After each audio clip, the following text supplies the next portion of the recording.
You daft bat. Hello, this is Geeks Assembled, and you are with us here on a Saturday night for another fun podcast. This one we're doing is about My Super Ex Girlfriend, starring Uma Thurman, Luke Wilson, and let's see, Anna Faris and Eddie Izzard and Rainn Wilson. Just in my opinion, a fantastic movie. But I'd like to hear everybody else's opinion on the subject. So probably for an opposite point of view, let's go to Connor and see what he has to say about My Super Ex-Girlfriend. Yeah, unfortunately, it is a total opposite point of view. This is a film directed by the person who did Ghostbusters, which is a funny sort of thing. But yeah, it didn't do it for me. I do like Uma Thurman's character. It felt like the one in that we've just seen in Doctor Who, where he's like a nanny by day and a superhero by night. It's that sort of setup. But it's just sort of a really romanticized take on superheroes, and like romance superheroes never does it for me. The acting was okay at best. Uma Thurman is capable of a lot better, I believe. Eddie Izzard as a villain, I never see him as a villain. I just can't. He's very pantomime in his acting, I think. Maybe in everything that I've seen him in. But this especially was very pantomime. I did laugh when it sort of cut to what's his name? The main character. I forgot his name. Anyway, when he's hanging from the Statue of Liberty by his feet, that was fairly funny, I suppose. And it was nice that they explained G-Girl's origins in that she, although it didn't make much sense because a meteorite fell in a wooded area. She was a nerd sort of girl. She went over into the woods to find this meteorite that she saw with her boyfriend, who turns out to be Eddie Izzard's character. And she touches it, and then she becomes a superhero. It's a basic sort of origin story that we've probably seen done 1,001 times, maybe an awful lot better as well. As I said, the romanticized bits, which is probably the main sort of crutches of the story, where Eddie Izzard's character is sort of a bit hacked off because G-Girl turned from this nerdy outcast of a girl to a super popular sort of I wouldn't say supermodel, because Uma Thurman is good looking in her sort of appearance, but in the film she sort of goes from being this nerdy one that no one would look to being someone that everyone would stare at. And I'm not sure whether that was because of how she looked or whether it's because she had superpowers. But other than that, I think just the whole story of just him being hacked off, and that's basically why he's turned into an enemy and a villain. And then at the end, sort of having an arc of redemption, it just doesn't do it for me. Yeah. Okay, what would you rate it? I'd give it a 5, maybe a 5.5 at best. Okay, thanks, Connor. Let's go to Lee Wilson, please. Well, when you first suggested this one, yes, it was Susan's suggestion, this, I thought, I vaguely remember this when it came out, 2006, I think it was. Rom-com, I'm not a big fan of romantic comedy films, but with the spin of the superhero element, I thought, okay, yeah, I'll give it a go. It was a bit slow going at the beginning for me, but then when Uma got ditched and she became this psycho bitch after revenge, then I sort of paid a bit more attention to it. I thought, wow, yeah, it's got a lot better. As soon as she was dumped by her boyfriend, and she wanted revenge. It was funny. I was sat there giggling at the things she was doing to him. I don't agree with Connor on the Eddie Izzard, being a pantomime villain. All good villains are sort of pantomime villains.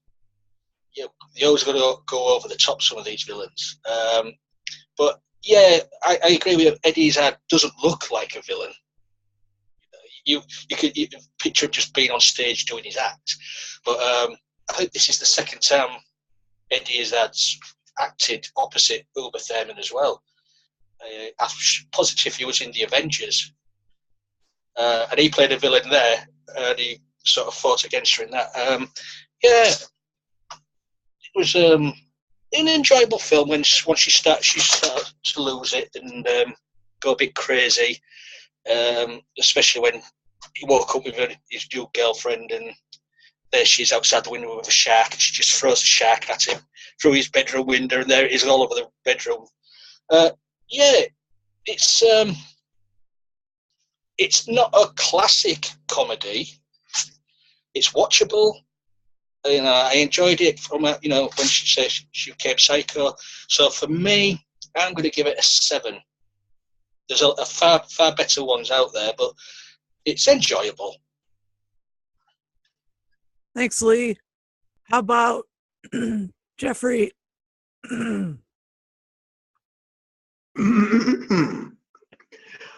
Well,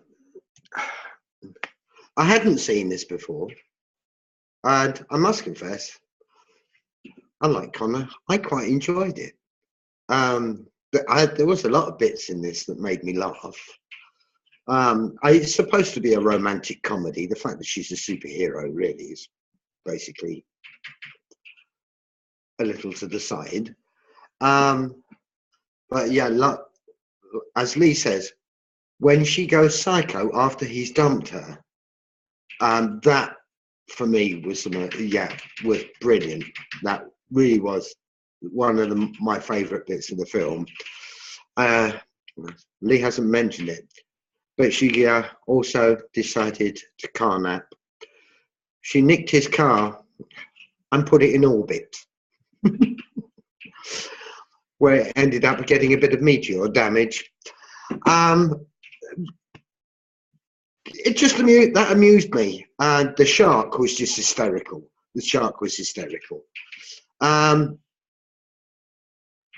Anna Faris was her little mate, and well, Luke ends up with Anna Faris as a girlfriend. She also becomes super at the end, which is all quite clever. Eddie Izzard, I think, was underused. I think if they'd used him a bit more, the character might have developed a bit more. He really did not have a lot of chance to develop a real solid character in this. I found that a little on the disappointing side, but nobody has mentioned Wanda Sykes, playing Carla Dunkirk, who was Luke Wilson's, what would you say? She was the one who kept Boss? her. Sorry? His boss? She wasn't so much the boss. She was obviously the one who was keeping her eye open for any kind of sexual harassment from the males onto the females. And Wanda Sykes is absolutely brilliant at doing parts like this. She never disappoints. She makes me laugh every time I see her. That woman is just an absolute piece of gold to watch. Yeah, it was fun. It was a rom-com and a bit of a romp. And anybody who wanted to take it seriously as a superhero film is going to be sadly disappointed, because it's definitely not a superhero film. It's a romantic comedy. The superhero stuff is completely out the window. It doesn't matter at all. So for me, it got a 7.5 out of 16.5. Thanks, Jeffrey. Kevin, how about you? What did you think of Super Ex-Girlfriend? Well, when I first saw this movie, I saw the end of it, but yeah, I've seen some bits of it, and I liked it. But rom-coms are not my specialty. Yeah, I would see if I had a girlfriend, then I would say, let's see this movie because it got the superhero thing in it. But there are some funny jokes in it, of course, revenge, and it's a typical movie, typical rom-com movie. And the Eddie Izzard was very cool in it, and the acting was okay, just for and the villain, and it was, you could see that I tried to do this the best for this movie, and it came out good. So I will give this a 7 out of 10. Thank you. Well, I guess I'm gonna have to disagree with like the ratings on everybody, because I'll give this a 9.5 out of 10 every time for the following reasons. One, it's Uma Thurman being funny, and she is really funny in this. She goes from, casual to crimson with psychotic nature and histrionics in 0.23 seconds. She is super. She's a really cool superhero. She really does care until she is jealous and is triggered, and then she's not. And then it's actually Luke Wilson's character. Is his name Matt? Anyway, he becomes the villain in this. I mean, it wasn't Eddie who was the villain. Eddie was the arch nemesis, but it was her boyfriend that was the villain. He was the one who was unfaithful, untrue, all the things that cause someone to be a villain. Anyway, she lost it, and she threw sharks at him and burst holes in his apartment building, and she sent his car into space. She was there at the window. She was always looking. She was just an intense. All right. He was the villain for certain reasons. She was the villain because of her overreaction, and Eddie was the arch nemesis. So really, the only character that was true innocent was the Anna Faris character. So because of all those interplays, I thought that the whole thing was really awesome, and I'd give it a 9.5 out of 10. And with that, I'll open up the floor, because I feel like we could talk about more stuff about it. So let's talk about more stuff about it. Well, there is some certain other points. What I sat there and I was giggling away to myself. I mean, she made him promise not to tell anybody her secret identity. Promise, or you get a chainsaw up your ass. And also, when they're making love in the bed, they break the bed, goes through the wall. She said, I'll buy you a new one, and he went, a new penis. Just things like that, just little gags. But when he was doing that presentation at work, and she comes zooming in, just strips him naked of all his clothes, and he stood there in front of all the people at the table. So embarrassing, but it's so funny. But Yeah, as you say, it's a rom-com, which is that little bit of superhero element. It's a little bit of Carry On meets superheroes. Yeah. Yeah. If they ever did a Carry On Superman, something like that. Yeah. Yeah, and the fact that it was set in New York and it could have been set anywhere, it was fun. The Statue of Liberty thing when he ends up suspended from the Statue of Liberty was kind of adorable. Yep. Yeah. Ivan Reitman, you're right. He does like to. He did direct this, and he was responsible for Ghostbusters, and he does tend to use the city as not only a backdrop but as a supporting character in his movies, and so I found that was really interesting too. Good point, Connor.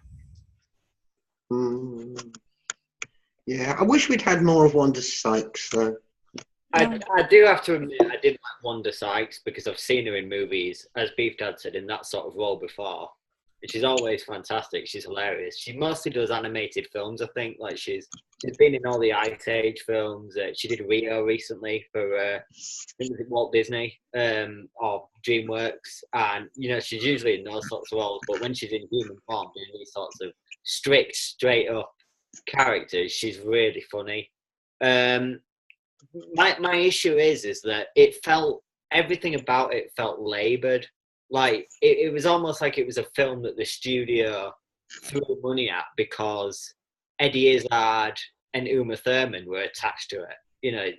It didn't feel like it had any sort of passion in the way it was made. It was just there to make a bit of side cash, while the other whatever major franchises that year or whatever came out and did their movies.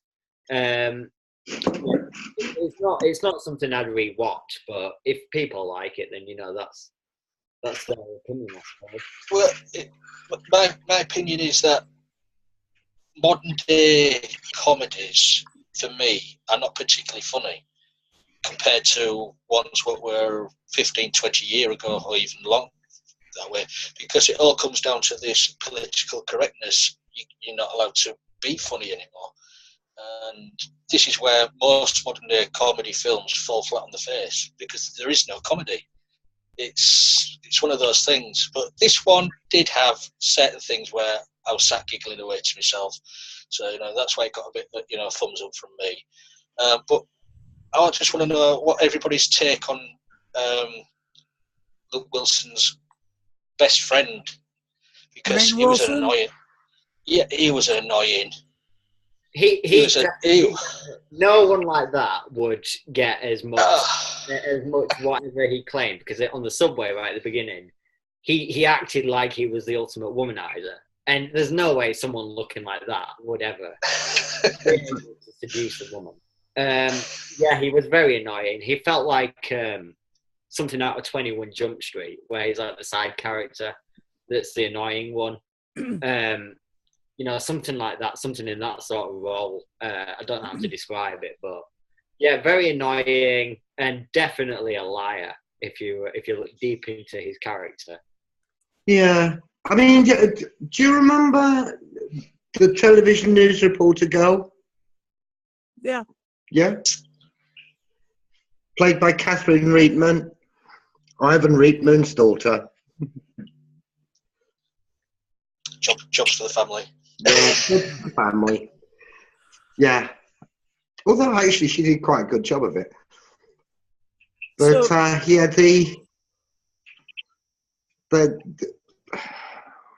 the friend, the work friend, was hysterical. Nobody's going to fancy him. Nobody in their right mind would ever fancy him. But he played it perfectly.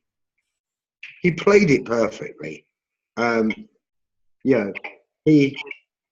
gave me the giggles. Rather similar to the character that old age is struck, name's gone again. in Ghostbusters. Oh, yeah, he was in Honey, I Shrunk the Kid. Yes, and yeah. yeah, it's gone. Him. Yeah, him. But he reminded me so much of him. And Harold Ramis? no. If I said Levy? Rick Moranis. Yeah, Rick Moranis, that's it. I knew it began with an F. And it was very, very much along those same sort of lines. And if you remember, Rick Moranis in Ghostbusters was like the rom-com character in that, as well as being a dog. But he was the rom-com character in that. And yeah, I think he just did a brilliant job. Made me laugh. The burglary bit at the beginning made me laugh because the bit at the beginning where the thief took the purse. Brilliant. It's that moment where you think he ran away, and then he turns around and he's got a fucking thing in his hand, saying, "What did you call me, arsehole?" You know. So that would be. I laughed at that bit, so I will give that scene credit. But yeah, he was dealt with pretty quickly because when he jumped into the dumpster with the handbag. With the handbag, and then Gigo came along off camera and hung the thief from the balcony above the dumpster. So yeah, there was. This is the thing. There were lots of little tiny magical moments in it. Yeah, as I say, with the rom-com, you expect that things are not going to be brilliant all the way through. I mean, you have the same with all the Bridget Jones films. There are long, boring bits, but there are little gems of comedy. And this is another one of those with little gems of comedy dotted all the way through it. In fact, some of it is not just sort of cerebral comedy, it's slapstick comedy. Yeah, I was going to mention, the shark bit was a total, how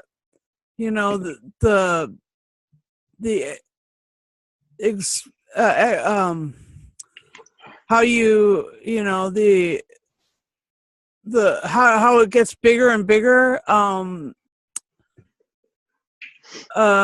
from the fish slapping dance of the Monty Python, Yeah. Or the a fish called Wanda.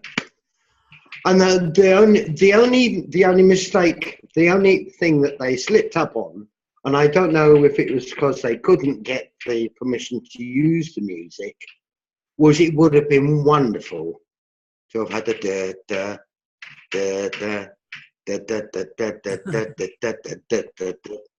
with the shark. It would have been absolutely magic. Yep, that would have been hilarious. But yeah, as I say, perhaps they just couldn't get the permission to use it. Yep. But it would have been magical. That would have been magical. I must admit, I would have creased if they'd done that. Because, to be perfectly honest, I was playing the music in my mind while I was watching it and giggling like a loony. But there again, I mean, you expect that when you get senile.